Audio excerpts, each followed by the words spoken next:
Venecia no era aquello que habíamos querido comprender a través de los turistas del siglo XIX. Nada de nostalgias ni ciudades al borde del hundimiento. Con suerte, la dimensión más antropológica de sí misma se había convertido en la más impecable y despiadada burocratización del turismo, perfectamente preparada para exprimir hasta el último de los más mediocres turistas. Venecia ya no era aquel lugar para aquellos romances protofascistas de Shakespeare, ni aquellas fantasías de la modernidad de una ciudad decadente de pintores de tercera con caballete en mano, buscando algo memorable en sus pequeños estudios del natural. Se había convertido en un conglomerado casi imposible, reciclándose a sí misma sobre el andamio de una historia de 1582 años. Ya no había sitio para deleites y lamentos, aun cuando muchos hoy siguen buscando en el lugar aquella estampita de un pasado en ruinas digna del propio Claudio de Lorena.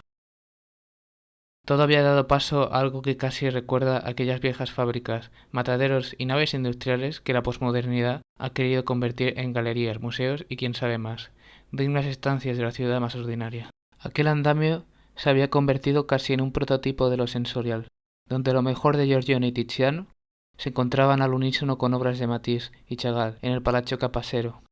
Uno podía ir casi andando desde la facultad a la casa de Peggy Guggenheim. Y sí, la colección había envejecido tremendamente mal a nuestros ojos. Pero era maravilloso imaginarse a la vieja usando la casa como su picadero para desvirgar jovencitos. Aun con todo, y como ya he dicho, Venecia no era aquella postal de la Basílica de Santa María de la Salute en el Gran Canal. Tras los turistas japoneses dispuestos a todo por la foto y las tiendecillas de máscaras que sobrevivirían a cada uno de nosotros, se esperaba expectante entrar a la punta de la Dogana y al Palazzo Grassi, lamentando el no poder llegar tras 6 meses de Erasmus a la Bienal de Arte, o llegando tarde a la de cine. Uno casi podía deleitarse en la fantasía de encontrarse a Nicolás Samori en una escapadita rápida de fin de semana, o sentarse en algún bar satisfecho tras leer la última patada en las pelotas de Mauricio Catalán a los fachas de la Liga Norte. No había nada más encantador que aquella falta de integridad moral que había ido construyendo la Venecia contemporánea, la más omnipotente de las chapuzas entre el calor y el trasiego de la gente, dispuestas a desahuciar de una patada en el culo a quien la visitara buscando esa supuesta ciudad que se hunde. Fueron 6 meses maravillosos a su manera.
Estar de Erasmus en Venecia conlleva todo un proceso de adaptación que no dista demasiado del que se da en otros destinos.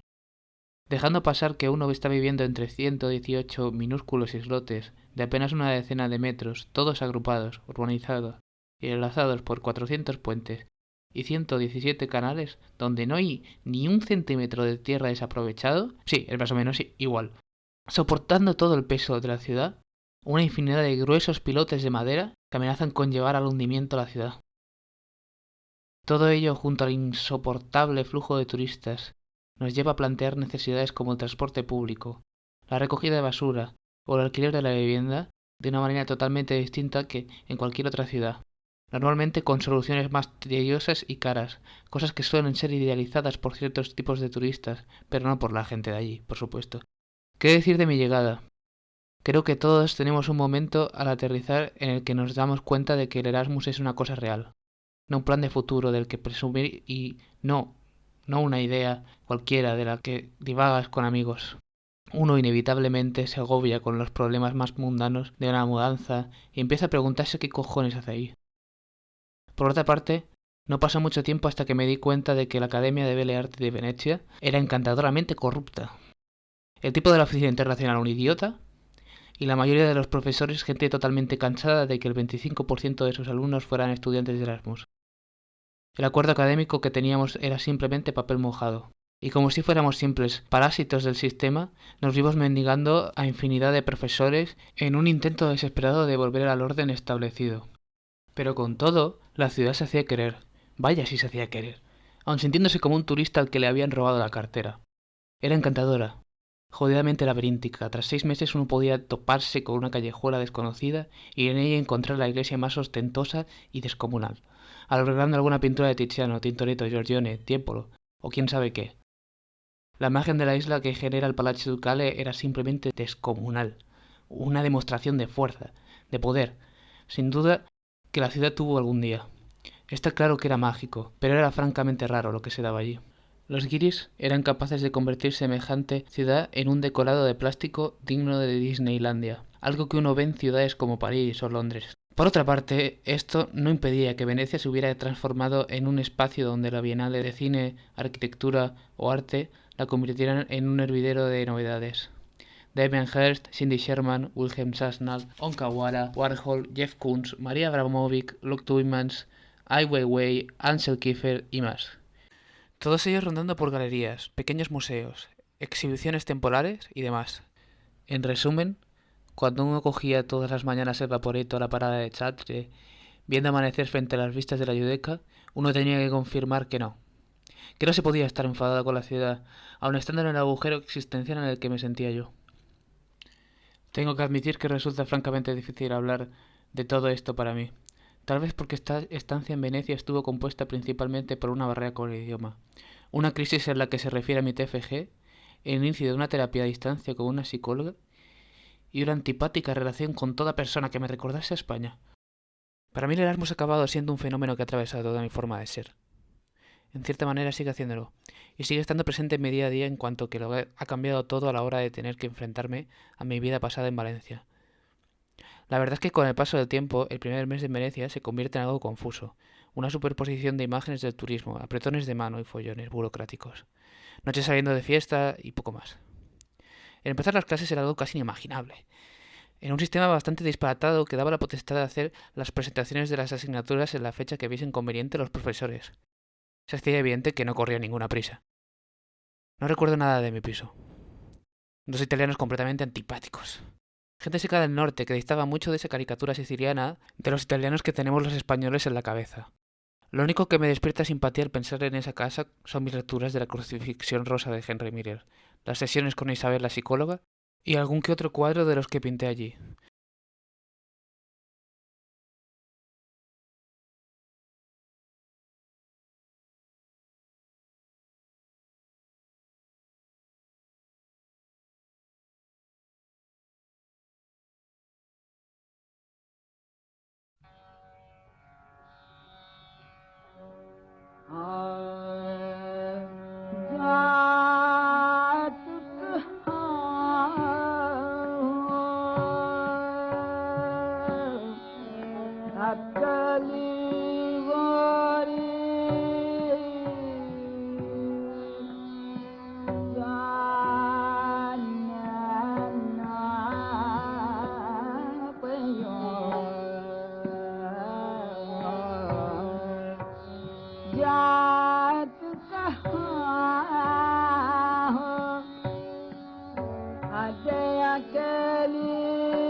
Casi que lo único que recuerdo con claridad era mi intención de quedar bien ante la visita de mis padres. Supongo que se trata de uno de esos pocos momentos en la vida en los que he manifestado esa especie de conflicto interno que me provoca ser el hermano pequeño. Por supuesto, esto no tiene nada que ver con el increíble amor y admiración que proceso hacia mi hermano. Eso no es algo que se discuta aquí. Se trata más bien de una idea bastante torpe del reconocimiento paternal. Como si una beca de lo más ordinaria se tradujera en una especie de éxito académico con el cual mis padres me librarían de mi condición ontológica de ser conocido como el hermano pequeño. En resumidas cuentas, acabó siendo una reunión familiar de lo más normal, con el bombo que se le da a estas cosas del hijo que se va de Erasmus, pero poco más. Tal vez tengo también un recuerdo tan intenso de ella porque dormí con ellos en la Yudeca. Seguramente resulte esta la experiencia más clara que tengo con aquella mítica isla que veía cada mañana. Recuerdo que se fueron el 29, un día antes del cierre más espectacular posible, el agua alta más intensa de los últimos 10 años. No hace falta ser un genio para leer entre líneas lo mucho que me desagrada el entrar en lo personal cuando escribo. Soy de la opinión de Hemingway, las buenas historias deben ser como la punta de un iceberg, porque aunque solo se vea la punta, lo más importante nunca se cuenta. La historia secreta se construye con lo que no se dice, con el sobreentendido y la alusión. En fin, queda muy guay citar a Hemingway, pero la verdad es que solo soy un incompetente. Francamente lamento no ser más emotivo, ni ser capaz de sacarle todo el jugo a todo el mundo de anécdotas. Todo resulta algo vago en mi cabeza. Las cosas pasan simplemente, y uno procura no vivir en el pasado. Lo que sin duda trajo Venecia fue una etapa en la que volví a escribir después de 3 años. Y cuando me refiero a escribir no hablo de ese ejercicio pedante de adolescente que tanto se estila, y en el que todos tus conocidos acaban aguantándote mientras posteas tus versos quejándote de los problemas más mundanos de cualquier chaval de tu edad.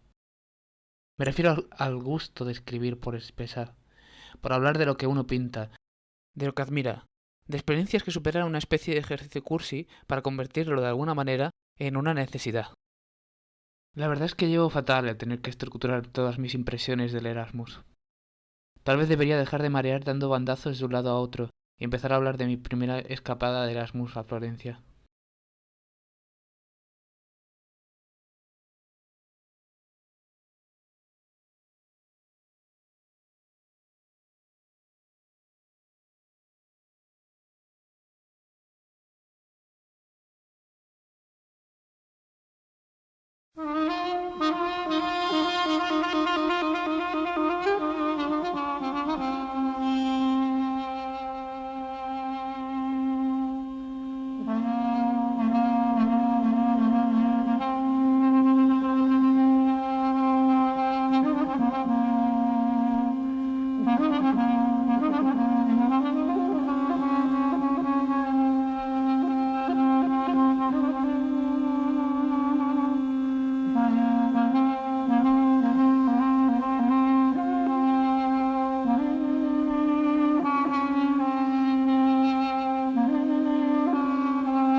Florencia resulta un alivio increíble, dentro de una clara realidad propia de Italia y en una ciudad abusivamente turística. La ciudad debió ser cuando menos increíble para su tiempo, pero a diferencia de Venecia se siente hermanada con el resto de Europa. Tuve la suerte de hospedarme en la casa de una profesora de historia del arte. Nada más pasar la piazza de la Santísima Annunziata, una señora encantadora que no sabía más que italiano, haciéndome entender cómo podía con un mapa en la mano que Iglesia no podía permitirme dejar sin visitar. En fin, yo no puedo hablar de Florencia esperando decir algo que no esté dicho ya. Mi experiencia en la ciudad es la de alguien con aspiraciones a convertirse en un artista posmoderno, con el conflicto interno de estar fascinado por los italianos primitivos, de una manera de comprender las imágenes que nos es totalmente ajena. Giotto, Masaccio, Fra Angelico, Uccello, Ghirlandaio, Botticelli, pero sobre todo Piero de la Francesca, siempre Piero. Dentro de lo insoportable y agotador que resulta el intentar entrar en la galería de los Uffizi, para un artista de nuestra generación es comparable al entrar a una especie de ensueño casi propio del NetArt, paseando entre grandes obras de todos los tiempos. Todo aquello que hemos conocido una y otra vez hasta el aburrimiento, con un clic de pantalla. Afortunadamente era fácil encontrar algo más allá de ese mundo. Fue una gran sorpresa el encontrarse con una exposición de Maria Abramovic que repasaba toda su obra, pero ¿para qué engañarnos?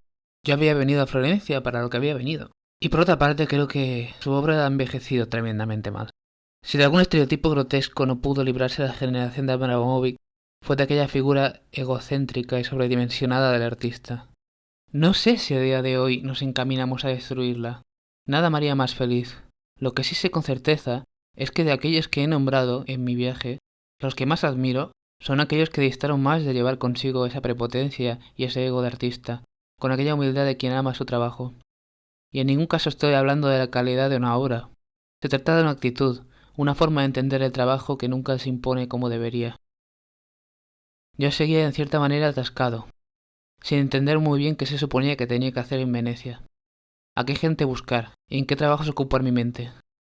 Por el momento leía y pensaba en todo aquello que veía, intentando encontrar en la forma en que se hace cada cosa en la vida una actitud que tenía que ver con nuestro tiempo. Empecé a pensar en mi expareja Laura, que tenía miedo a viajar y que deseaba como nadie ir a Florencia. Nos llamábamos por las noches y hablábamos de cualquier cosa que ocupara nuestra mente más allá del trabajo. Me volví a enamorar de ella. Más bien de aquella situación en la que no pasaba nada, de aquella forma de añorar Valencia por el simple hecho de que sucediera algo de verdad en mi vida personal. Florencia me saturaba. Apenas tenía tiempo para ver todo lo que quería ver en 5 días, e irremediablemente me dejé mucho en el tintero. Pero si había algo que no me hubiera perdonado nunca sería el no hacer todo lo posible por pasar por cada pueblo de la Toscana para ver las obras de quien para mí encarnaba mejor este amor por el trabajo. Y yo intentaba alejarme trabajo de todos ellos, pero irremediablemente estaba borracho de las memorias de Baltus, de aquella manera tan cariñosa de hablar sobre una juventud en Italia, sobre cómo sacrificarlo todo por el simple trabajo de quienes pintamos.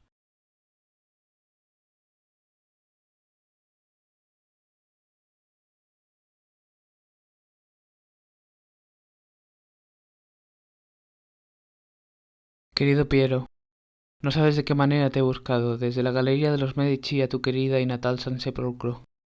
Me gustaría arrastrarme por cada pueblo, como si no pudiera concebir un ser humano que pintara de la manera que estás pintando. Y lo digo en presente, frente a los frescos de Arezzo, completamente solo, hora tras hora, como si pudiera sentirte trabajar. Casi puedo ver un jovencito Baltos de 20 años copiando cada una de tus figuras. ¿De qué forma se pinta un caballo?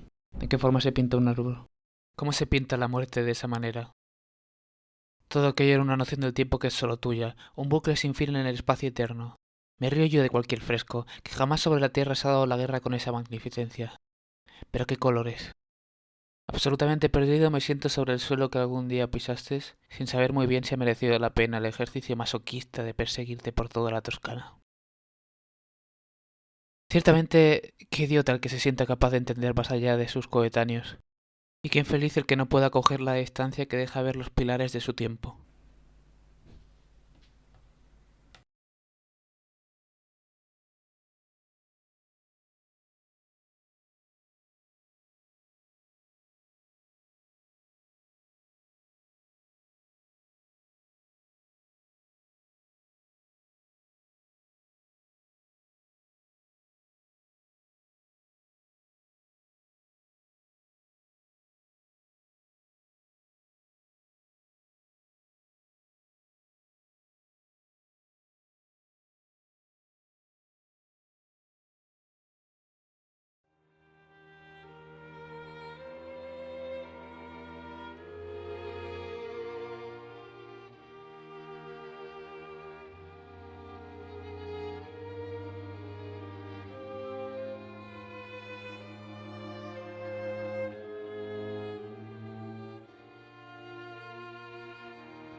Detesto escribir como si fuera una especie de víctima. Lo detesto. Resulta casi imposible no parecer insoportable sobre el papel.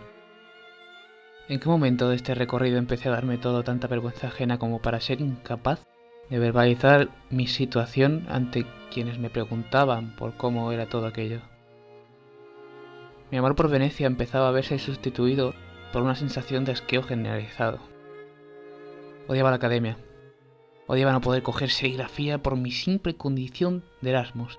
La actitud pasó ante nosotros. Odiaba sentirme un guiri al que van a estafar constantemente solo por no hablar un perfecto italiano, que no conllevara interrogantes. Por encima de todo aquello que merecía mi odio estaban los españoles, que más que odio me hacían procesar hacia ellos un aburrimiento infinito y en algún caso un desprecio sobredimensionado hacia su falta de iniciativa. En algún momento se me ocurrió que sería buena idea hacer una escapada a Eslovenia y Croacia, en un intento desesperado por encontrarles algo que despertara mi interés. ¿Cuándo aprenderé a escoger compañeros de viaje? Ahora no era solo un grano en el culo. No son idiotas, debían saber el aborrecimiento que me hacían procesar por dentro. Con el paso del tiempo todo suena tan estúpido. Lo único que puedo decir es que me niego rotundamente a gastar tiempo de todo esto en apuñalar a la gente por la espalda. No me puse a escribir para esto.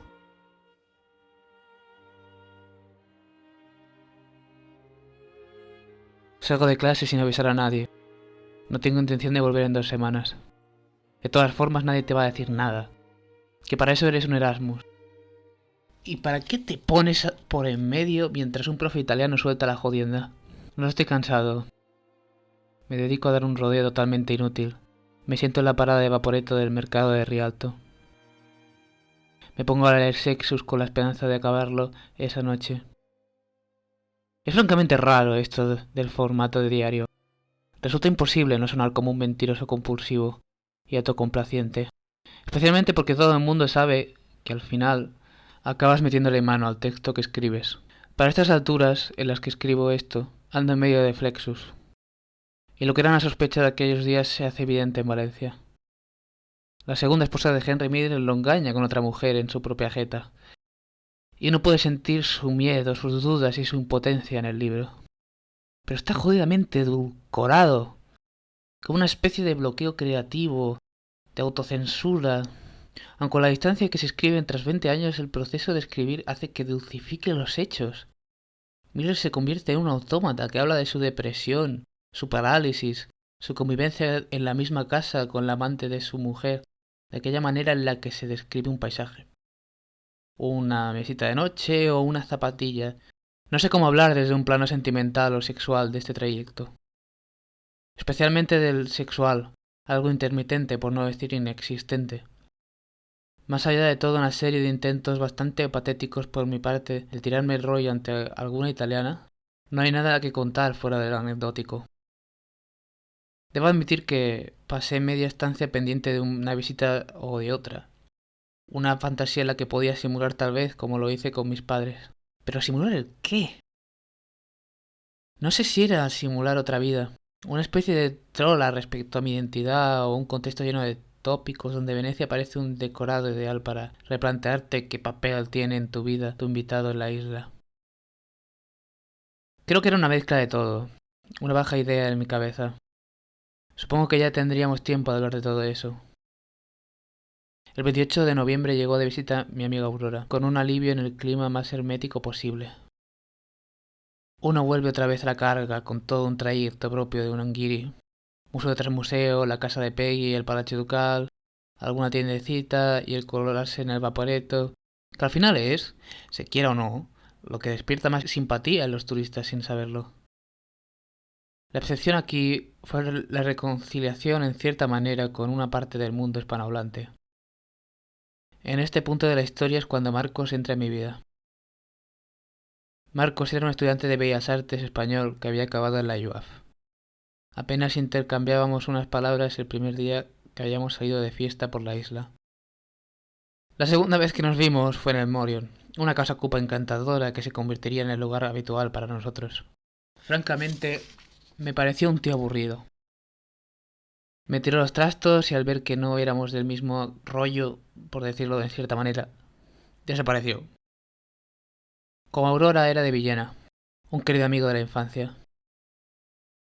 La cosa cambió con Aurora. Pasamos la noche con él, borracho, hablando de tarde y John Foncuberta. No parecía tan idiota. Su sentido del humor y su forma de hablar sobre lo incompetentes que son los profesores italianos acabó por convencerme y hacer que ganase parte de mi confianza. Supongo que es esto todo lo que tengo que decir sobre la visita de Aurora. Un momento para abandonar las clases y relajarme, donde me regaló cierta convivencia con un español. Algo más que la simpática forma de un Erasmus esloveno o italiano, que finge mostrar interés por saber cómo acabaste allí, o cualquier cosa que tenga que ver con tu país. Pero sobre todo, la visita me dio algo más. La seguridad de coger la distancia con el Erasmus necesaria para volver a pintar con la fuerza y cariño que pensaba que había perdido. Volvería a pintar. Claro que volvería a pintar.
Atenas es algo francamente raro dentro de todos mis viajes.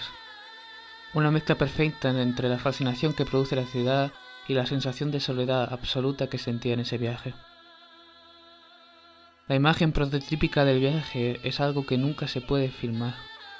Yo ante el templo de Zeus, hablando por teléfono con Isabel sobre la terapia, en un ataque de pánico en el que no tengo muy claro qué papel jugaba el viaje. No sé si el pelotazo urbanístico y la miseria dejaban paso a la imaginación, a pensar en ese nuevo cine griego lleno de tarados tiránicos que demuestran lo peor de la condición humana. Todo el mundo con el que hablé de ese viaje vio conveniente el advertirme en cierta manera de esto. No sobre el estupendísimo cine griego, sino sobre la distancia insalvable entre la ciudad histórica y una ciudad llena de bloques de pisos que irradiaba miseria. Atenas sí era una ciudad en decadencia. Un museo gigante. Un mundo que se viene abajo.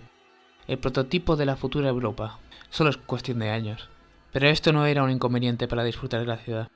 Una ciudad real, barata, llena de inconvenientes y accidentes urbanísticos, pero bueno, era más familiar. Estaba más cerca de Valencia que Venecia. Y sentirse más cerca de la gente, la comida. Dios mío, qué manera de comer. Por otra parte, la Acrópolis era algo de fantasía. Algo sacado de los libros de texto que resultaba inconcebible en su forma material. Una forma de rozar lo mítico. Un espacio inmaterial en el que la filosofía, el arte y el mundo se convirtieron en mito. Algo que uno no podía concebir como real. Aunque estuviéramos hablando de un montón de escombros. Un sueño antropológico en el que podríamos caminar sobre el Liceo de Aristóteles, la celda de Sócrates o la visión del Ágora, entre un bullicio de gente que parece interminable. Dentro de todo esto, esta especie de atontamiento, de saturación de ideas y fantasías que me hacían polvo día tras día en Atenas. Había un contraste realmente recurrente. El volver a pintar, el no poder esperar para continuar cuadro por cuadro como ya sentía que estaba haciendo. La fascinación que sentía por las imágenes me llevaba irremediablemente a expresar todo lo que suponía para mí las nuevas tecnologías, el gran archivo, lo que suponía la web, aquello de lo que nunca nos molestaríamos en comprender como la realidad totalmente omnipotente que es.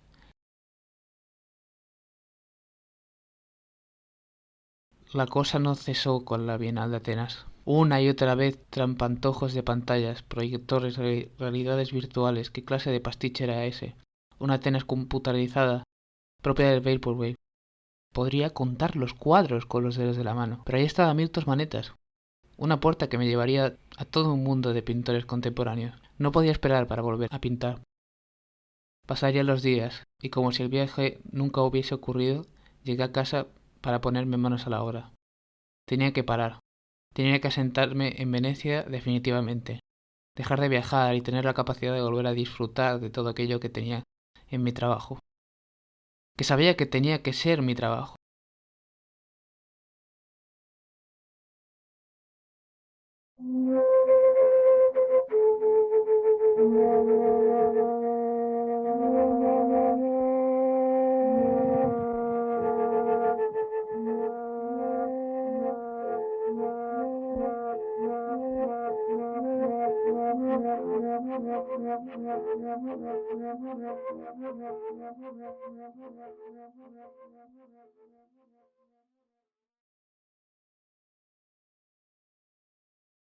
Aun con esas ansias por pintar, bajé a Valencia por varias cosas. Entre ellas, un conflicto con los créditos y una tutoría. Algunas gestiones que debía hacer desde España sí o sí. Al final, aquella visita se resumía en deambular perezosamente por la facultad con algunos encuentros inesperados. El disfrutar de cada cosa mundana, de cada cosa ordinaria, de cada calle aburrida y cada marca de supermercado. Todo aquello de lo que me había privado en la Serenísima. Aunque a estas alturas del relato me siento obligado a confesar que realmente por lo que venía era porque me moría de ganas por ver a mi pareja Laura. Bueno, no era mi pareja. La verdad es que nunca he sabido cómo llamar o cómo comportarme ante alguien que, en términos reales, tiene una vida de pareja contigo. Pero no es tu pareja. Y en cierta manera eso me ha traído infinidad de problemas. Aunque supongo que no viene al caso explayarme en eso. Nuestra despedida en Valencia ya tuvo un extraño motriz dentro de un ambiente cariñoso. Pero fue tras Florencia que el diálogo no dejó de fluir. Su casa se convertía en la visión más perversa de un museo, una especie de anticuario de mi vieja vida del que no quería despegarme. Y aunque Laura y yo acabamos volviendo al fondo de nuestro problema sin fin, el viaje se vio solapado por esa pava, ese trozo de carne, ese pedazo de lo que sea que es mi compañera de piso en España. Colombia era en mi vida una de esas claras alarmas de que algo no ronda bien. ¿En qué se había convertido la amistad que había unido ese piso en Valencia? Pensé en cierta manera que había superado el cambio que había resultado mudarme a Venecia. Pero ver mi antiguo piso reducido a un basurero donde hospedar desconocidos era algo sórdido para mí. Alguna charla desenfadada respecto a nuestras vidas se vio solapada por ciertas confesiones de borrachera. Simplemente desagradable, egoísta. Tuve que aguantar un discurso sobre lo tiránicos que éramos como compañeros de piso. El pintar mi colchón, el ocultar que me habían robado la bici y un sinfín más de detalles convirtieron la escena en algo que no tenía nada que ver con la amistad. Si acaso el ejercicio más frío posible, una cierta forma de saber si algo había servido de la terapia. algo más que un estallido de cólera, una manera infinita de perder mis fuerzas y mi tiempo frente a alguien que ya no volvería a ser la sólida amistad que fue. Es desde entonces que en cierta manera he tenido pánico de volver a vivir en ese piso. Mentiría si no confesara que en cierta manera todo eso hizo que olvidara por completo Valencia, que me dejara a mí mismo en manos de la Serenísima.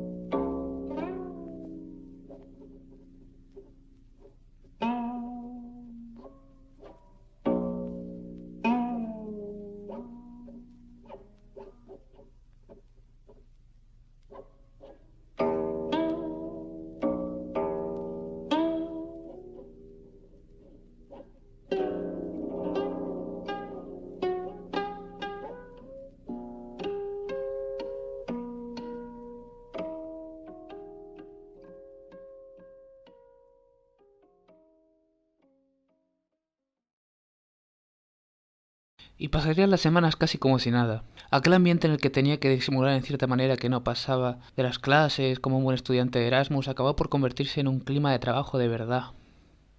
A cada día que pasaba, Venecia se convertía más en mi casa para mí. Siempre he sabido que quiero hacer el máster fuera de España. Mis padres y mi hermano ya no viven aquí. Vivo con el paso de los años en un ambiente que cada vez me liga menos a este país. Todo se convertía en un simulacro en el que sentirme capaz de ser feliz pensando en la idea de emigrar. Las noches de borrachera con los estudiantes de la UAF y los italianos de filología se incrementaban.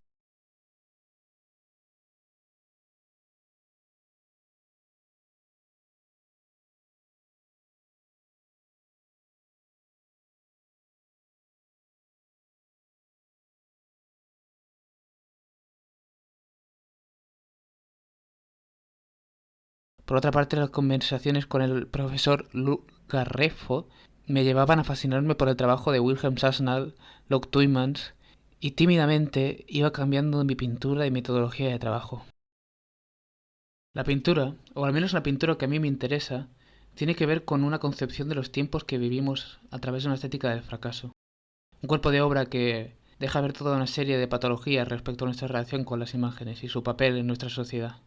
Esta sociedad hipermoderna que está marcada por el exceso, la flexibilidad y la porosidad de una nueva relación con el espacio y el tiempo, a tenor de las experiencias proporcionadas por Internet y los medios de comunicación globales. Estas nuevas ventanas que nos abocan al conocimiento inmediato y completo de los acontecimientos, en cierto modo nos saturan, generando una cantidad de basura desproporcionada entre un sinfín de datos y archivos. Tu teléfono te copia y pega tu vida en incontables imágenes inteligibles sin significado, sin público, sin propósito. Acumulamos todo un registro de cartas de amor, insultos, facturas, bocetos, interminables comunicaciones. Nuestra vida está siendo rastreada y escaneada, convirtiendo en dígitos transparentes todo lo que ve, en un movimiento difuso. Un ojo digital en la palma de tu mano es testigo e informante. Y es aquí donde despierta mi interés por la estética de artistas como Tuymans o Sasnal, que muestran esta arbitrariedad de la selección de la imagen y ese aspecto del proyecto inacabado que pretende buscar una antonomía del cuadro sobre la fotografía. Imagen tras imagen, proyecto inacabado tras proyecto inacabado, se va formando todo un registro que nos habla de los artistas y su capacidad, como todo ser humano, a enfrentarse a un archivo interminable de imágenes tan estimulante, haciéndolo saltar de un proyecto a otro. Pero si el trabajo de artista como estos tiende a justificar de cierta manera su relación con la fotografía a través de narrativas que tienen que ver con la memoria, el periodismo o la identidad nacional, el mío no suele abordar problemas de esa naturaleza, hasta el punto en el que actitudes como esta pueden resultar muy forzosas para mí.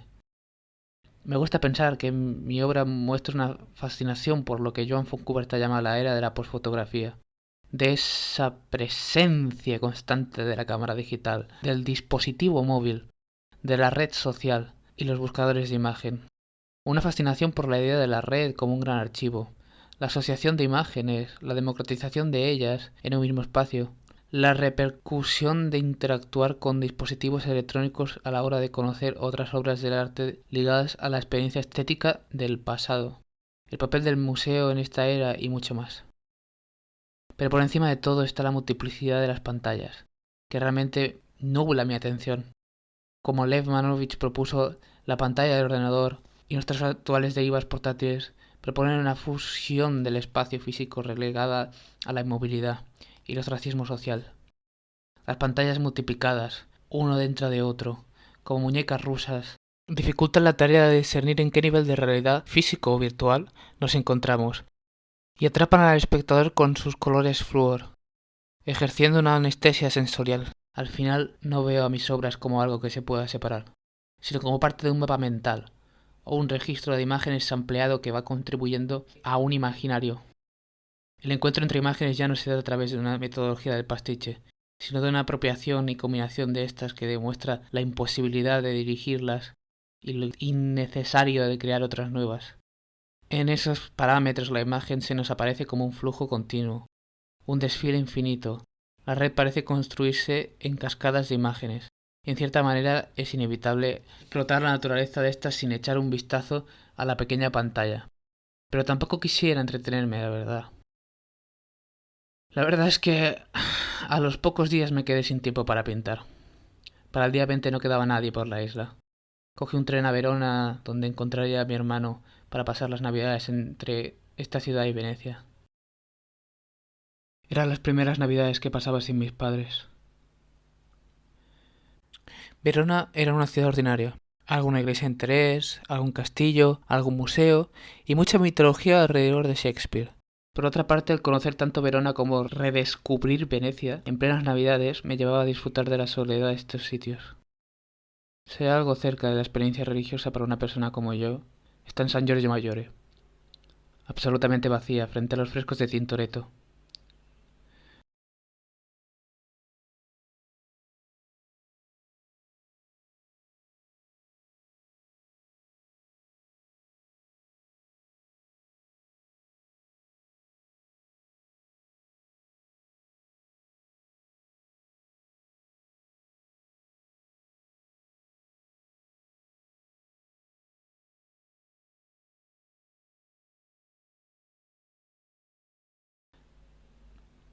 Yo solo pensaba en volver a ver a Laura, en llegar a España en Año Nuevo.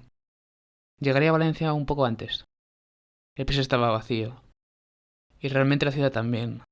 No sé muy bien en qué momento se me ocurrió pasar el resto de las vacaciones allí. Me acoplo a un plan de Año Nuevo de una amiga mientras Laura empieza a darme largas. No nos vamos a ver. Y yo ya sé que algo va mal para cuando estoy de vuelta a casa sobre las 5 de la mañana. Yo ya sé que me ha estado tomando el pelo con otra persona. Al día siguiente quedamos y todo se traduce en un silencio rotundo que deja claro ver cómo los dos somos totalmente conscientes de la situación. Me busco cualquier excusa con tal de irme de allí. Ella pregunta si vamos a volver a quedar y a mí se me escapa una lágrima. La amiguita se echa a llorar también. Y al final todo se convierte en un teatro edificante de sensiblería en el que los dos tenemos muy claro el papel que va a jugar el otro. Estoy en casa. No me puedo dormir. Y por primera vez, el volver a vivir en Valencia me provoca un pánico excesivo. Como si todo lo que había avanzado en mi terapia no fuese nada ante una ciudad y un país con un trasfondo de errores y decepciones semejante para mí. Para el día 3 volvería a ver toda una serie de amigos. Ocuparía mi mente y manos en otras personas. Pero en cierta manera, siempre quedaría para mí la sensación de que yo habría terminado mi historia y mis expectativas con España.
¿Pero en qué se había convertido mi enero? La apoteosis de algo que no sabía decir que era. Mi vida sexual se detuvo por completo, aunque la verdad es que me traía sin cuidado. La rutina se había convertido en una cosa de locos. Pasaba las semanas pintando sin parar. Cualquier adorno de mi pintura se había eliminado. Fantaseaba entre juegos de pantallas que creaban narrativas interminables. Flexus, la furia de las imágenes, los hermanos Karamazov, los libros no se acababan. Llegaba el viernes y caía a algún museo. Aperol Spritz en Campo Santa Margarita y pizza al volo. Cogemos un vaporetto al Arsenale y acabamos en Castello. Castello. ¿De qué manera te he querido, Castello? Más que cualquier barrio sobre la tierra. Tardes de aprender italiano en la librería Acqua Alta, noches de Morion y 2 horitas de sueño en el sofá de Marcos. Despertarse entre la niebla, en el estallido creativo del amanecer junto a la gente corriente que abre sus negocios. Despedirse de la isla en el archivo fotográfico y desayunar una fritela a la crema y un ristretto sentado sobre el Liceo de Ciencias. Tremendos sábados de resaca, de no hacer nada, y los domingos una vez más a pintar. De lunes a miércoles haríamos el paripé de que pintábamos en clase y el viernes, con algún cuadrito más acabado, volveríamos a lo mismo. No sabía verbalizar ni qué era eso. Para mí era simplemente ser feliz, de una manera que no lo había sido en muchos años. ¿En qué momento aprendí a vivir entre las calles del mercado de Rialto y Capachero? Sesión tras sesión de Isabel, bendita Acqua Alta, las noches de borrachera que tenía en la plaza de San Marcos para mí solo. Pero qué maravilla, hasta las rodillas. Textos de Cortázar mientras suenan las canciones de la Sonda Voyage.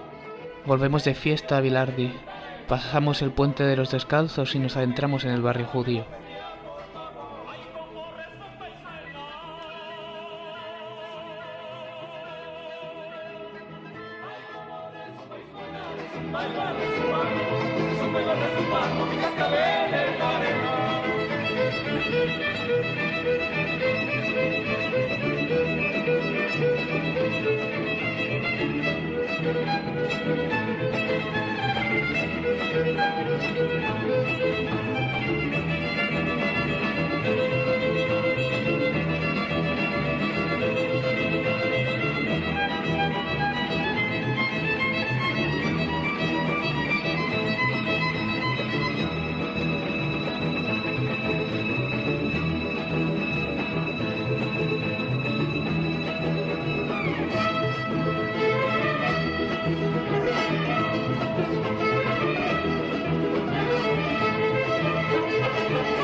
Mi amiga María llegaba a principios de febrero. Yo intentaba por todos los medios convencer a Marcos para que los 3 fuéramos a Milán. En cierta manera me daba un poco de miedo el sentirme como sentí en Atenas. Aunque quiero a los dos, como quiero a tantas otras personas, una cosa es eso y otra muy distinta es ser compañeros de viaje. Se discutía, se teledirigían los planes. Acababa por evadirme, escapar de ellos cuando podía. En mi opinión, cada uno cumplía un rol bastante desagradable, algo con lo que anestesiar al otro. Quizá en el fondo eso era lo que quería, anestesiarme, cualquier cosa menos vacío, menos ese vacío que sentía en Atenas. No después de aquella ruptura que había sentido con España. Milán era un sitio extraño para los propios italianos. El norte ya es algo muy diferente del sur, pero los milaneses ya son vistos casi como suizos. Gente antipática, seria y envuelta en un mundo de apariencias. Con razón es la ciudad de la moda. Es el carácter de esa gente el causante. Milán no es el motor del país por otra cosa que la dimensión ontológica de un pueblo que a veces es el gran interrogante de la unificación de Italia. Como en el resto de Italia existe ese pasado glorioso, el castillo de los Sforza, la Pinacoteca di Brera, con sus pinturas venecianas, su Rafael, su Piero de la Francesca, sus artistas románticos, el Duomo, que resulta increíble, Pero la ciudad es mucho más que eso. Escaparates de lujo, vistas monumentales tras el Museo del Novecento y por encima de todo la Fundazione Prada. Aquel complejo industrial de ensueño. Uno se siente en el corazón del arte contemporáneo de una manera que no podría experimentar en España. Uno podría encontrar de todo allí.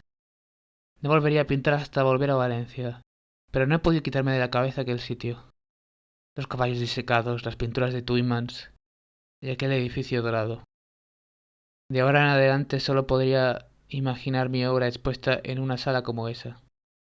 No como un ejercicio arrogante en el que uno exige reconocimientos, sino como el espacio expositivo prototípico por excelencia, donde cualquiera podría ver con total claridad lo que realmente era su obra.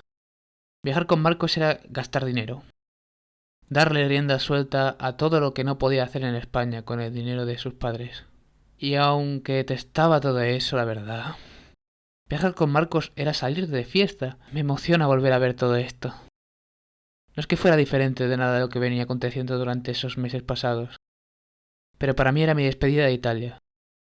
Daba igual la semana que me quedaba por en medio. Ese seguramente era el último buen recuerdo, la última cosa entrañable que tengo que mostrar. Sentía que podía hacer cualquier cosa, en cualquier idioma y en cualquier momento, que podía solapar cualquier expectativa de futuro, pintar a ese ritmo frenético y defender mi trabajo mejor que cualquiera. Nadie podría aplastarme, nadie, ni siquiera aquella figura omnipotente del italiano tras el mostrador. Sentía como me miraba María, y comprendía que yo ya no tenía nada que ver con ella. No tenía nada que ver con Colombe, ni con Laura, ni con Valencia. Y en algún momento de todo eso, las cosas se fueron acelerando con una velocidad que me sobrepasaba. Volvería a Valencia y no querría ver a la misma gente. Simplemente no querría que nadie me mirase como María me miraba en ese momento. En aquella dinámica en la que uno se ve arrastrado a ser lo que era cuando convivía con esa persona. No quería volver a unas clases que me imponían un estoicismo estúpido. Es que no creía en un horario de clase. Sí, al menos algún profesor pudiera orientarme. Y por encima de todo no querría enfrentarme al trasfondo moral tras la terapia, donde me sentiría incapaz de mantener tantas amistades, incapaz de no pedir perdón por tantas cosas fuera de lugar, fascinarme de repente por tanta gente a la que he aborrecido injustamente. Yo, que nunca he sabido muy bien cómo hacer nuevos amigos. Algo que me aterraba dentro de todo eso, en aquel momento en el que fui plenamente consciente de mi felicidad italiana. Llegaba inevitablemente el momento en el que la persona que era en Venecia tendría que enfrentarse con la caricatura de sí mismo en Valencia. El 14 de febrero me fui de la isla. Volvería más tarde, en carnavales, con la excusa de recoger algunos trastos más. Me vería enfermo de anginas, con la cabeza ya en otra parte.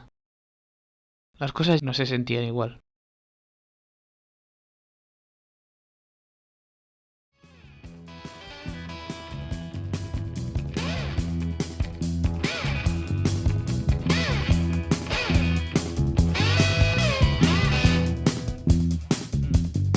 This app definitely isn't very good, you see. There's just no power, you see. You can stop recording.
Di cosas sobre ir a Venecia. Venecia tiene mucha agüita y todo parece un gran charco de agua cuando llueve y eso que la ves en un descampado y dices, qué bonito. Molt bé, un 10. Por favor, Eulàlia, apruébame.